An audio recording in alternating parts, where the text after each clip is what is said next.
ये दो तस्वीर देख लीजिए। जो पहली तस्वीर है वो है मीरा रोड मुंबई में हुए रिसेंट कम्युनल क्लैश की, जिसको कवर किया है इंटरनेशनल मीडिया हाउसेस ने as well as Indian media houses ने। अब ये दूसरी तस्वीर देख लीजिए। ये 29 जनवरी 2024 की तस्वीर है। होता क्या है कि उस दिन अल नैमी नाम के एक फिशिंग वेसल को कैप्चर कर लेते हैं सोमालिया के पायरेट्स और उसमें फंस जाते हैं 19 पाकिस्तानी फिशरमैन। ये पाकिस्तानी फिशरमैन भेजते हैं एसओएस और ये एसओएस आसपास के जितने भी कोस्टल नेवी गार्ड्स हैं सबको मिलता है, और ये जितने भी कोस्टल नेवी गार्ड्स हैं वो डिफरेंट देशों को बिलोंग करते हैं। मगर इस एसओएस का रिस्पॉन्स सबसे पहले करता है इंडियन नेवी और भेज देता है अपना आईएनएस सुमित्रा वेसल, जो आखिरकार इन पाकिस्तानियों को पूरी तरह से फ्री कर देते हैं। ऑब्वियसली ये बहुत बड़ी घटना है। इंडियन नेवी ने अपना परचम लहराया, इंडिया का नाम ऊंचा किया। मगर अफसोस की बात यह है कि इतनी बड़ी न्यूज बन जाती है पूरी तरह से ब्लिंक एंड मिस न्यूज।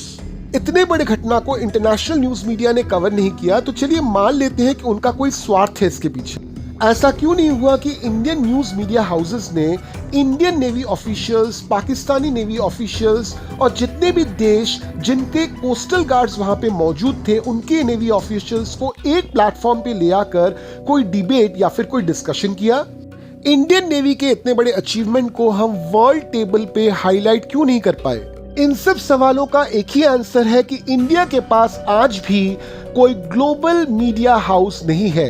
तो चलिए आज एपिसोड नंबर 15 में हम बात करेंगे कि क्यों वो टाइम आ चुका है कि इंडिया को डेस्परेटली एक ग्लोबल न्यूज मीडिया हाउस चाहिए। करंटली इंडिया की पॉपुलेशन 140 करोड़ से ऊपर है, तो ऑब्वियसली इंडिया में न्यूज कंजम्पशन काफी हाई होता है। इंडिया में 1000 से ज्यादा रजिस्टर्ड न्यूज़पेपर्स एंड पीरियोडिकल्स हैं, 900 से ऊपर प्राइवेट टेलीविजन चैनल्स हैं और साथ में अराउंड 1000 रेडियो स्टेशंस हैं जो मल्टीपल रीजनल लैंग्वेजेस में ऑपरेट करते हैं, mainly in Hindi and English. India की जो मीडिया एंड एंटरटेनमेंट इंडस्ट्री है इसकी वैल्यूएशन 1 ट्रिलियन रुपीस से भी ज्यादा है और इन फ्यूचर ये और ज्यादा ग्रो करेगा। स्टेटिस्टिका ने एक सर्वे की जिसके अनुसार उनको पता चला कि 72% ऑफ न्यूज हमको ऑनलाइन मिलता है। ऑनलाइन में सोशल मीडिया भी इंक्लूडेड है। अगर हम सिर्फ सोशल मीडिया की बात करें तो 52% न्यूज हमको सोशल मीडिया से मिलता है, जबकि टेलीविजन से हमको 49% मिलता है और प्रिंट मीडिया से हमको 40% मिलता है। साथ में वर्ल्ड इकोनॉमिक फोरम ने 1490 एक्सपर्ट्स की ओपिनियन को लेकर एक डेटा तैयार किया है, जिसके हिसाब से अगर हम देखें तो हमको मिलेगा कि इंडिया नंबर 1 है in the world in terms of false information, जो एक बहुत बड़ा थ्रेट बनता जा रहा है। अगर हम रिसेंट टाइम्स की ही बात करें तो इंडिया में बहुत सारे फॉल्स न्यूज नैरेटिव्स हमको मिलेंगे। तो हम तो यही एक्सपेक्ट करेंगे कि फ्यूचर में कुछ ऐसे स्ट्रिक्ट रूल्स बन जाएं कि इस तरह के फेक न्यूज का स्प्रेड होना इंडिया में बंद हो जाए। मगर एक मिनट, ये फॉल्स न्यूज आखिर स्प्रेड होता कैसे है? इसको समझने के लिए हमको समझना पड़ेगा कि किस तरह से किसी न्यूज को कवर किया जाता है। दुनिया के किसी भी कोने में जब कोई घटना घटती है तो उसको प्रेस कवरेज मिलती है और ये प्रेस कवरेज करता है a global media house. Global media house एक ऐसी मीडिया कंपनी है जो ऑपरेट करती है मल्टीपल कंट्रीज में और इसका ग्लोबल रीच होता है। इसमें newspapers, magazines, television network, radio stations, यहाँ तक कि ऑनलाइन मीडिया आउटलेट्स भी आ जाते हैं।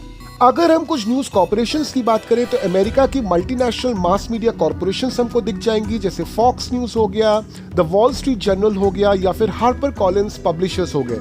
जब हम बात कर रहे हैं मास मीडिया की तो ऑब्वियसली उसमें एंटरटेनमेंट भी आ जाता है। से for example ABC, ESPN, Marvel entertainment. इसके साथ बहुत सारी मीडिया प्रोडक्शन कंपनीज हैं, से फॉर एग्जांपल सोनी कॉर्पोरेशन। अब देख लीजिए ये जितनी भी कंपनीज हैं ये सभी के सभी फॉरेन कंपनीज हैं। अब होती हैं कुछ इंटरनेशनल न्यूज एजेंसीज। इनका काम होता है न्यूज को कवर करना, उसको गैदर करना, उसको लिखना और वापस से उसको डिस्ट्रीब्यूट कर देना डिफरेंट न्यूज़पेपर्स में थ्रू आउट द वर्ल्ड। इसी तरह के कुछ मेजर इंटरनेशनल न्यूज एजेंसीज हैं जैसे AFP, AP and Reuters 3। India के पास खुद का कोई ग्लोबल मास मीडिया कंपनी नहीं है, तो इंडिया को डिपेंड होना पड़ता है इन कंपनी से अपने न्यूज को गैदर करने के लिए। साथ में कुछ फॉरेन मीडिया आउटलेट्स हैं जैसे CNN, BBC एंड अल जजीरा जो इंडिया को न्यूज प्रोवाइड करता है अबाउट द वर्ल्ड। इसके अलावा जो सोशल मीडिया प्लेटफॉर्म से ट्विटर, फेसबुक जैसे, ये भी इंडियंस को न्यूज प्रोवाइड करते हैं फ्रॉम अराउंड द वर्ल्ड। इससे हमको ये तो पता चल जाता है कि पूरे दुनिया में हो क्या रहा है, मगर ये न्यूज़ जो हमको मिलता है ये काफ़ी ज़्यादा बायस होने के चांसेस बढ़ जाते हैं। जाहिर सी बात है, हर एक न्यूज़ एजेंसी अपने कंपनी ऑफ ओरिजिन को ज़्यादा इंपॉर्टेंस देगी बजाय इंडिया के। इसका तो हमने लेटेस्ट एग्जांपल देख ही लिया है इंडियन नेवी के केस में।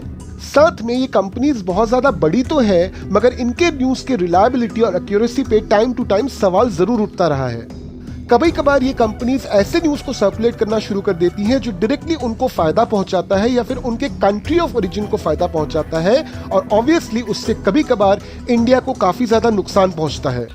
जिस स्पीड से इंडियन इकोनॉमी आज ग्रो कर रही है, ये हमको पूरी तरह से आशावादी बनाती है कि इंडिया और चंद सालों में ही एक सुपर पावर बन जाएगा। मगर सुपर पावर कोई कंट्री सिर्फ और सिर्फ अपने इकोनॉमी की वजह से नहीं बन सकता। सुपर पावर बनने के लिए उस देश के लोगों को, स्पेशली इंडिया जैसे देश जहां पे 140 करोड़ प्लस पीपल रहते हैं, हर एक इंडिविजुअल को सही न्यूज़ मिलना बहुत ज़रूरी है। आज हम जो भी काम करते हैं उसका इफेक्ट जैसे हमारे देश पे पड़ता है, ठीक उसी तरह से दुनिया पे भी पड़ता है। इसका रिवर्स भी ट्रू है कि दुनिया में कहीं पे भी कुछ होता है तो उसका इफेक्ट हमारे देश पे पड़ता है एज वेल एज हम पे पड़ता है। तो न्यूज़ का सही समय पे हम तक पहुंचना और न्यूज़ का सही होना बहुत ज़रूरी है, और यहीं पे आ जाती है necessity Indian global news media houses की।